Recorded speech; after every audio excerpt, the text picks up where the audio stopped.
Assalamualaikum warahmatullahi wabarakatuh. Alhamdulillah rabbil alamin. Wassalatu wassalam ala rasulihil amin.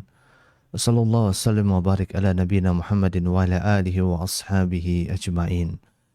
Para pemirsa yang dimuliakan oleh Allah Azza wa Jal, di antara dampak dari perbuatan dosa dan maksiat yang kita lakukan disebutkan oleh Syekhul Islam Ibnul Qayyim Al-Jauziyah dalam kitabnya Ad-Da'u wad-Dawa. Di antara dampaknya adalah sesungguhnya kemaksiatan yang kita lakukan akan memperpendek umur kita, memperpendek usia kita, dan menghilangkan keberkahan usia dan umur kita. Terkait dengan pendapat Ibnul Qayyim Al-Jauziyah ini, para ulama memang berbeda pendapat. Apakah yang dimaksud dengan diperpendek umurnya adalah berkurangnya umur secara hakiki ataukah berkurangnya umur secara maknawi? Tetapi Ibnul Qayyim menjelaskan bahwa sesungguhnya sebagaimana kebaikan memperpanjang umur, sebagaimana kebaikan akan membuka pintu-pintu rezeki, begitu juga sebaliknya. Kedzaliman yang kita lakukan, kemaksiatan yang kita kerjakan, dosa-dosa yang masih saja kita rutinkan, itu akan membuat umur kita menjadi berkurang di hadapan Allah Azza wa Jalla. Sebagaimana juga dosa dan maksiat akan menutup pintu-pintu rezeki dari Allah Subhanahu wa Ta'ala. Maka para pemirsa yang dimuliakan oleh Allah Azza wa Jalla, rezeki, usia, kebahagiaan, anugerah, sakit, sehat, dan berbagai bentuk nikmat yang Allah berikan, kaya dan miskin, memang sudah Allah tentukan dan Allah tetapkan di dalam Lauhul Mahfuz.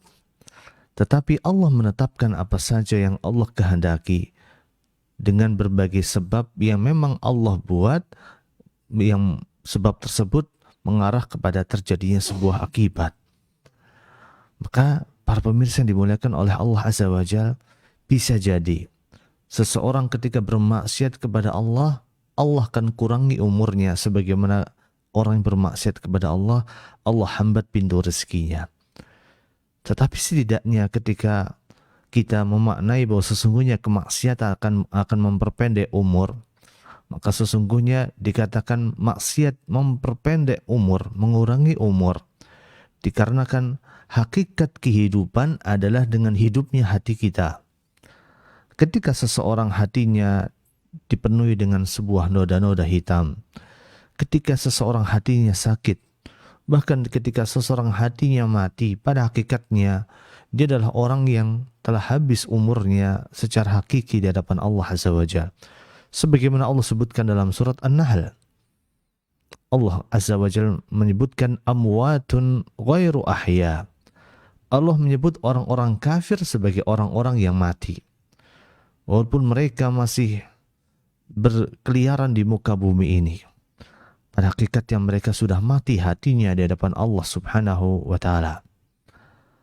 Dapat kita tarik sebuah kesimpulan bahwa jika seorang hamba berpaling dari Allah, ketika kita terlalu sibuk dengan berbagai bentuk kemaksiatan dan kezaliman, maka sirnalah kehidupan yang hakiki kita di hadapan Allah Subhanahu wa Ta'ala. Pelakunya akan merasakan akibat kemaksiatan itu pada hari ketika dia mengungkapkan penyesalannya di hadapan Allah Azza wa Jalla. Para pemirsa yang dimuliakan oleh Allah Azza wa Jalla, kemaksiatan yang kita lakukan akan mengurangi usia kita. Setidaknya kalau bukan usia secara hakiki, maka sesungguhnya kemaksiatan yang kita lakukan akan mengurangi usia kita secara maknawi. Hidup kita akan terasa hambar, hidup kita akan terasa hamba, akan tidak ada artinya sama sekali. Hidup kita terasa kosong, hidup kita senantiasa diliputi dengan ketakutan, kekhawatiran, kecemasan, kegalauan, disebabkan karena kedzaliman yang kita lakukan. Kita tidak lagi merasakan hidup kita punya arti. Walaupun kita masih hidup, tetapi kita merasa kita nggak ada artinya lagi dalam kehidupan ini. Kita tidak merasa berguna, kita merasa menjadi sampah dalam masyarakat karena kemaksiatan yang kita lakukan. Itulah yang dimaksud oleh para ulama, bahwa sesungguhnya kemaksiatan akan memperpendek umur, memperpendek usia dan menghilangkan keberkahan umur dan keberkahan usia.